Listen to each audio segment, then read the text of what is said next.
Амон или Зевс? Не е важно. Глава 20. Александар го испрати Пармениона со група конјаници во Дамаск да ја заземе кралската ризница која Дарие пред борбата со јака стража ја испратил. Откако го заплени целото персиско благо, генералот Патем ги фати елинските пратеници, што беа испратени да преговараат со Дарие. Меѓу нив беа спартанецот Еутикле, тебанецот Проклес, атинјанинот Ификрат и други. Кога застанаа пред Александар, пратениците почнаа да се правдаат дека не оделе кај персискиот цар за да им напакосат на македонците, туку да му ја соопштат одлуката кај своите старешини дека веќе нема да даваат наемници за неговата војска. Кралот, убеден дека не ја зборуваат вистината, одмавна со рака. Не зборувајте и не правдајте се, рече. Ваму сте дошле зашто и вие и тие што ви испратиле сте били уверени дека во судирот Каис победата ќе биде на персиска страна. Но сега работите изгледаат поинаку. Дарија нема да го најдете лесно. Тој по борбата толку бегаше што јас се сомневам дека ќе го стасете. Од заробените пратеници веднаш го пушти на слобода атлетот Проклес, повеќекратен победник во Панкратија на Олимписките игри, и Дионисидор. Другите ги задржа во робство, но подоцна и нив ги пушти. Сите феничарски градови, освен Тир, им се предадоа на македонците без отпор. Александар, имајќи намера да се префрли во Египет, реши по секоја цена да го заземе Тир, за да не му остане зад плеките персиското упориште. Во недостиг на бродови, реши да направи напис од брегот до градот и преку каналот да направи пристап до тврдината. И македонските војници се зафатија за работа, фрлајќи во водата дрва и камења. Меѓутоа, додека беа блиску до брегот, лесно насипуваа, зашто беше плитко. Но колку што се одеше понатаму, длабочината на морето беше се поголема. Сепак, со долготрени напори, насипот долг 1000 метри и широк 70 беше готов. Со текот на работата, тирците неколку пати излегуваа од градот и пловејќи со бродови околу насипот ги напаѓаа македонците, повеќе готови за работа отколку за борба, и многу се истепаа со стрели и копија. 7 месеци напаѓачите се обидуваа на секој начин да се дофатат до тврдината. Но дури кога им дојдаа на помош заповедниците, старешините и восководачите од Арад, Сидон и Кипар, со неколку 200 бродови, градот беше заземен. Македонските војници, налудени што се бранеа тирците толку упорно, направија ужасен колеж во градот. Освен тоа, граѓаните еден месец порано изнесоа на зидиштата околу 50 заробени македонци и пред очите на целата Александрова војска ги заклаа и ги фрлија лешевите в море. Во текот на борбата околу градот загинаа околу 400 македонци, меѓу нив и Адамет, истакнат борец во оваа војна. Него Александар изворено го ценеше зашто беше лудо бестрашен и секогаш меѓу првите јуришеше на непријателот. Тирците Адмета го пробија со копје кога се качи прв по скалите над зидот од градот. Во заземениот град, крволочните македонци, тракици и тесалци го надминаа сите стравотии. 6000 граѓани истепаа, а 2000 раснаа на крстови. Другите, околу 30.000 фатени, ги продадоа како робови. Во Херакловиот храм се скри заповедникот на тврдината. Со него беа и картагинските пратеници, кои дојдоа пред обсадата да му се поклонат на својот Мелхард и да се помолат во неговиот храм. Покрај нив во храмот се скрија многу граѓани, барајќи заштита од Бога или да умрат во неговите преградки. Александар на сите им подари слобода.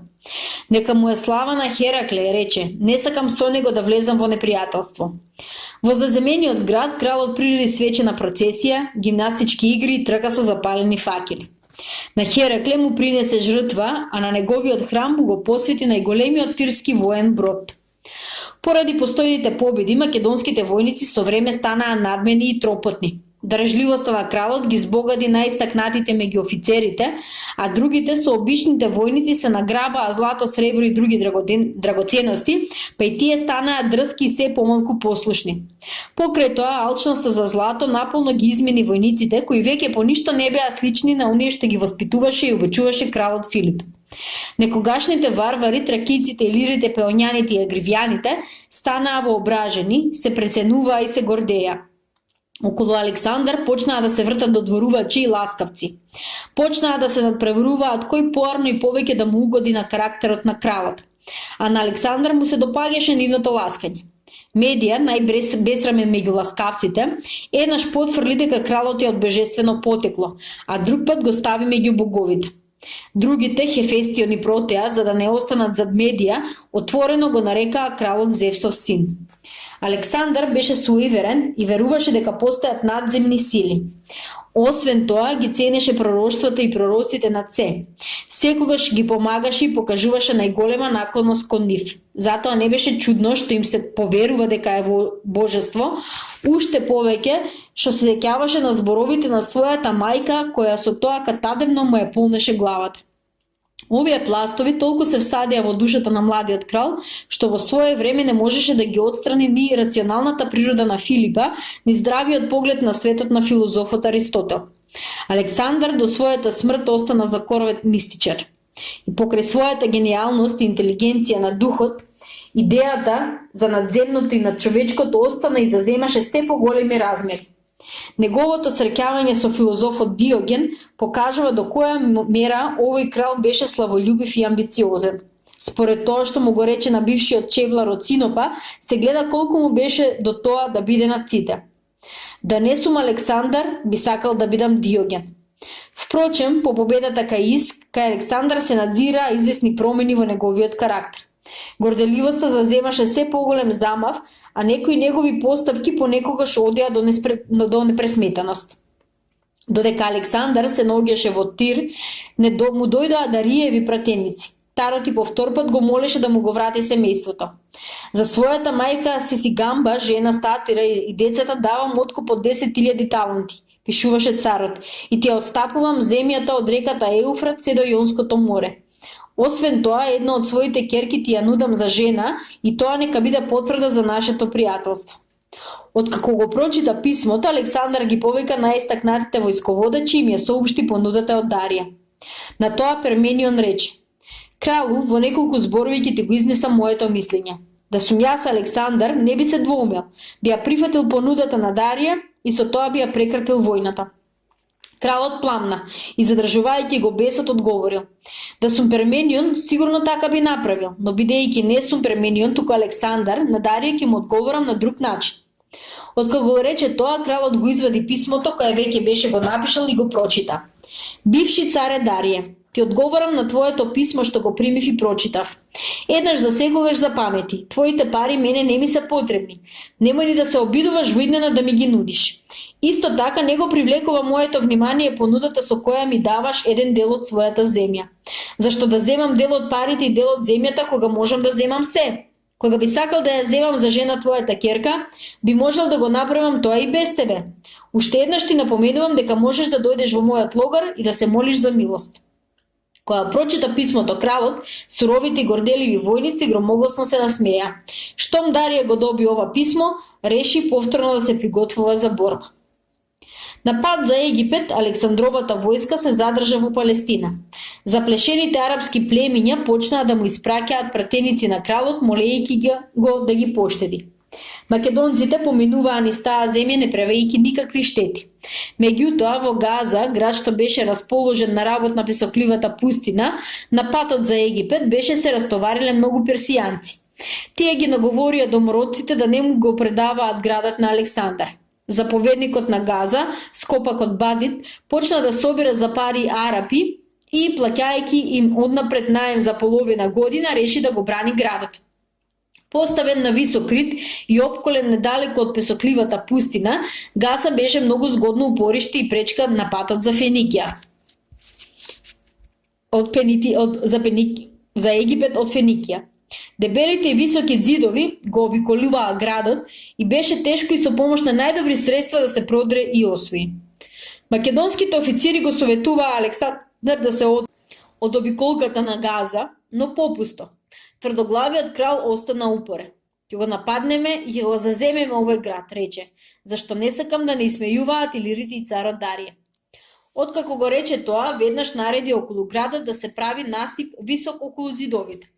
Расправаат дека додека принесувал жртви, прелетале некакви птици грабливци и пуштиле камен што го носеле во канџите и дека каменот паднал на главата на Александар. Тогаш гаталецот Аристандар реков: Пази се кралу, градот ќе го заземеш, но ќе бидеш ранет.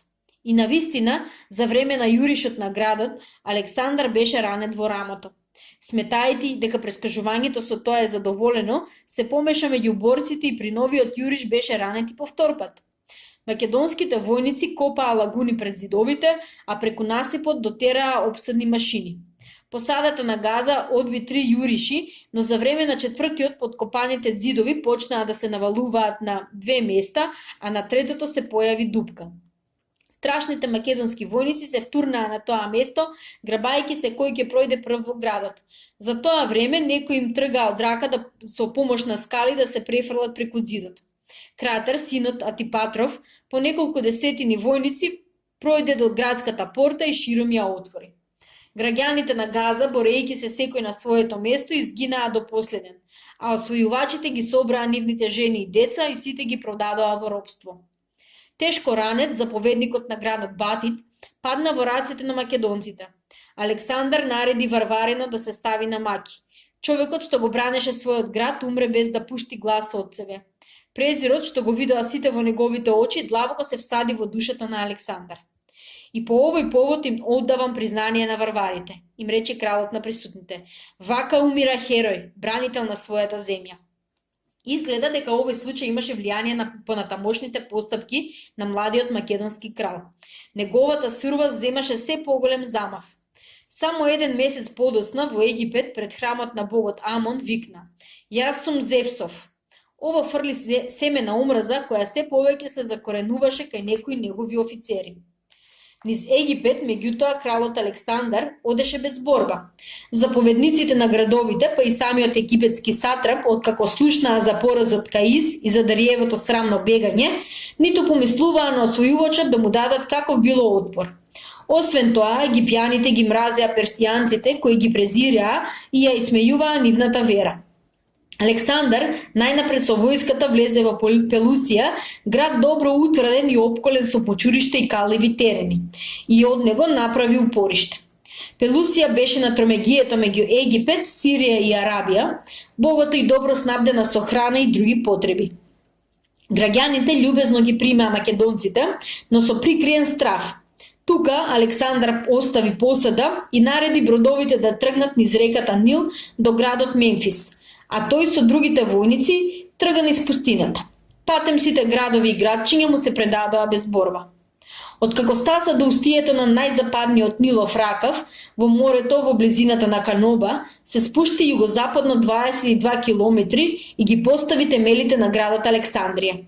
Тој лично во планот определи место каде ќе бидат елинските храмови, а каде светилиштата на божицата Исида. На тоа место принесе жртва и приреди гимнастички и музички надпревари, зашто во тоа време многу елински уметници и вештаци од секој вид одеа во македонската војска. Во тоа време беше прочуено пророчиштето посветено на богот Амон. Храмот се наоѓаше во средината на Либиската пустина. Се расправаше дека некогаш тука барале совети Херакле и Персеј. Александар, кога алчноста за слава се повеќе го опфаќаше, почна да тврди дека е во сродство со обајцата, зашто и Персеј и Херакле потекнуваа од Зевса. Поради тоа, кралот реши да го посети Амоновото пророчиште, убеден дека нешто сигурно ќе чуе за своето потекло. Амоновото светилиште се наоѓаше во безводната пустина, потоната во ридови од песок, на оаза широка околу 7000 квадратни метри. На тоа место имаше вода за пиење, палми и маслини.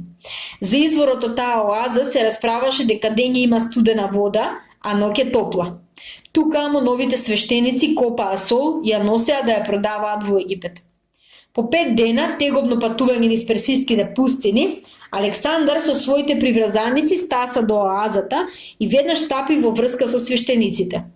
Откако со нив помина неколку часа во храмот, кралот излезе задоволен. Дознав тоа што сакав и рече на својата придружба. А тие, бидејќи почувствуваа дека кралот не сака да каже ништо повеќе, не се усудија да му поставуваат прашања. Откако се одмори малку во оазата, Александар, предводен од добри водачи, удри по друг пат, порамен и посигурен, и стаса во Мемфис. Плашејќи се само на еден човек да му ја довери управата над Египет, Александар таа земја ја подели на области и во секоја постави по еден монарх и покрај него цела група советници, одбрани и храбри војници од гардата кралска придружба. Исто така постави заповедници во Либија и Арабија. Во Мемфис му дојдаа пратеници од Елада. Александар љубезно ги прими и бидејќи беше добро расположен, сите ги дарова. Ги ослободи 2000 робови елини, кои беа заробени во борбата кај Граник и испратени во Македонија да ја обработуваат земјата. Сега можам да ги ослободам, рече, зашто војната, иако не е завршена, сите изгледи си дека ние ќе бидеме победници. Поминаа 5 години од убиството на кралот Филип. За тоа време, Александар ги стави под своја власт цела Мала Азија, Феникија, Сирија, Либија, Палестина и Египет. Освен тоа, сите острови во Јонскиот архипелаг го признаваа великиот крал и му испраќаа помош во војска и воени бродови. Остануваше уште да се води решителна борба помеѓу Дарија и Александар. На многу им се чинеше дека двете војски ќе се судрат кај Арбела во Асирија. И во Елада духовите се смирија. Навикнати на преласта што имаа секаде македонците, елините од време на време испраќаа доброволци во Александровата војска. Тие одеа војуваа Гинеа или се враќаа од Мала Азија, претворени во плен. Меѓу елинските граѓани имаше и такви што ги следеа со восхитување успесите на младиот крал и неговата војска. Тебанците што преостанаа по разорувањето на градот или со откуп се вратија од робство, се зафатија да ја обноват Теба. Макар што никој не ги прогонуваше, сите чувствуваа безгранична омраза спрема македонците. Подигајќи го градот и полека зајакнувајќи, се убедуваа едни со други дека се приближува денот на одмаздата. Во тоа време се расправаше дека Александар по пропаста на нивниот град на секој тебанец му се извинувал и спрема сите бил многу дарежлив, така што им правил се што барале од него. Наспроти на тоа, на ниеден тебански граѓаник не му падна на памет да му се обрне на кралот за каква било помош што би послужила за изградба на новата Теба. Атињаните пак на сите успеси на Александар остадаа студени. Демостен се повлече во мирен живот, се помери со својата судбина, ги броеше деновите, чудејќи се веројатно што Александар заборавил да ја побара неговата глава. Наспроти на нив, спартанците и лекедемонците дигнаа востание против сите што беа на страната на македонските освојувачи. Востанието се ширеше како зараза и наскоро го зафати цел Пелопонес. Кога Александар беше известен на востанието, испрати војска под команда на Антофер, брат на Кратера, преку море да се префрли на Пелопонес. Освен тоа им нареди на феничаните и кипраните сите да испратат во побунетиот дел на Елада уште 100 бродови натоварени со војници. За 4 месеци, колку што беше во Египет, Александар катадневно доаѓаше во допир со свештениците. Облечен како маг, тој им принесуваше жртви на египетските богови, му се поклонуваше на Амон и Изида и водеше бескрајни разговори со свечениците од областа на прастарата религија и вршеше обреди мрачни и таинствени. Тоа му правеше задоволство, зашто го потсетуваше на детството и мајка му кралицата Олимпијада. И свештениците беа задоволни. Александровата дарежливост немаше граници, а нивната алчност исто така, па не е чудно што го прогласија за син на Амона. Александровите војници, македонците и варварите наемници станаа богати луѓе, сите и задоволни, па се добиваше впечаток дека веќе не им дошло до војување. Тие влечеа по себе групи робови и робинки што ги носеа големите шатори, сандаци и вреки со раскошни носи, сребрени садови, позлатени пехари, скапоцени мириси и масло за мачкање по капење, мевови со вино и друго. Гозбите и разузданите пијанки се нижеа една по друга. Витките и прилични персиски убавици и египтјанки со мелахолични бадемести очи ги восхитуваа војниците освојувачи, кои пред известно време беа варвари. Така постепено македонците, победници на сите полиња, ја губеа силата и карактерот на непобедливи војници. И без тоа склони на пиење, сега многу од нив не се ни отрезнуваа. Офицерите, незадоволни и загрижени, почнаа да мрморат и да се дошепнуваат. И тие пропаднаа во раскоши пијанки, но секој од нив добро знаеше дека предстои пресудна битка со царот Дарија. Постарите офицери, па и некои од помладите, добро ја забележаа лошата состојба што завладеа во војската. И за тоа време кралот се занимаваше со мистични работи и губеше време правејќи метани на египетските богови. Незадоволството меѓу офицерите се ширеше, но никој од нив не се осудуваше да му го сврти вниманието и гласно да му каже на кралот каде оди состојбата во војската. Перменион, Пердика и Кен почнаа да се плашат од кралот и неговите настраности, а помладите офицери сметаа дека е должност на најстарите заповедници да кажат некој збор за тоа. Шпионите носеа вести што ги фрлаа во очи. Дарија собира нова војска и наголемо се приготвила за пресудна борба. Непрегледна маса коњаници и медици го преплави логорот на царот кај Арбела. Без сатрапот на Бактријана водеше групи војдици инди, согодијанци и бектрани што пристигнаа дури од Каспиското езеро. Суровите азиски сатрапи што се сметаа себе си за независни владетели, зашто реката на царот поради оддалеченоста не можеше да ги досегне, тргнаа во борба да го бранат Дариевото царство и своите области. По добро уредените персиски патишта трчаа војници од сите страни. Меѓу нив имаше архашани, ареци, скити, паркјани, тајурани, кадушани и диви номади од реката Оксуса. Секој македонски војник знаеше дека е блиску пресудната борба со царот Дарие, но само најистакнатите водачи беа известени каква е состојбата во персиската војска. Знае дека Дарија веќе собрал околу 1.000.000 пешаци, преку 120.000 коњаници, 200 борни коли со српови отстрана и одред слонови. Сето тоа го знаеше и Александар, но одмавумнаше со рака и говореше: колку што се повеќе, за нас е подобро. По оваа битка Персиското царство ќе биде наше. Кралот не гледаше, но не сакаше и да види како беа загрижени неговите офицери. Овие зборови, изговорени со небрежен глас, ги потонаа во студено ќутење старите војници. Кога Александар се оддалечи, Кратер шкртна со завити и изусти само еден збор: авантурист. Перменион се загледа во војникот и додаде: во право си, изгледа дека него не го интересира нашата судбина. Ке се бориме и ке изгинеме како вистински војници, рече Кен, зашто секоја авантура е осудена на пропаст. А војската, издиши Пердика, и таа ќе пропадне. И таа, ако не пропаднала веќе, се насмеа Кен. Развратниците и пијаниците нема да ги заобиколи лошата судбина. Помирувајќи се со состојбата во која се наоѓаа, војниците во неколку зборови се договорија и донесоа одлука да не му обрнуваат веќе на кралот, освен кога ќе ги повика сам. Меѓутоа, другарите на Александар од детството, Филота, Харпал, Неарх и Фригија, го повикаа Клит Црниот, кога кралот инзворено го засака по битката кај Граник, и решија да му кажат на Александар дека е во прашање целиот постигнат успех, излезот од војната и судбината на македонската војска.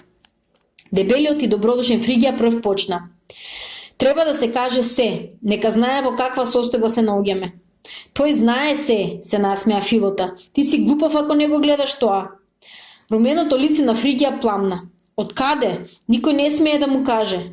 Што да му каже? Па дека сите ќе пропаднеме. Нас не изедоа грижите, почна слабникавиот Харпал. И стравот, се насмеа Филота, и на бледото лице му се појавија ситни брчки, вкрстувајќи се околу устата, очите и носот. Па нека биде и страшно, рече Харпал. Нему му е најважно да слуша како египетските свештеници го убедуваат оти е син на богот Амон. Или на Зевс, потврли Филота. Амон, Зевс не е важно, за мене сите богови се еднакви. Зашто не веруваш во нив, се насмеа Филота. На нашиот добар другат кралот изгледа не му е се едно. Сега го напушти Зевса и се запише во училиштето кај Амона. Прекини со дредорењето, викна Клит. Не се состанавме да ги слушаме твоите зајадливи итрени. Што, може би сакаш да ме издадеш? Јас ке му речам во очи што мислам. Чувај се од него да не преговори мајка му Олимпијада, рече Неарх. Сум забележал дека и тој станал чувствителен на тајните посветувања. Опасно е да се шегуваш со него. Решија да го фатат кралот насамо и сериозно да му кажа дека целата војска се плаши од престојниот судар со Дарија.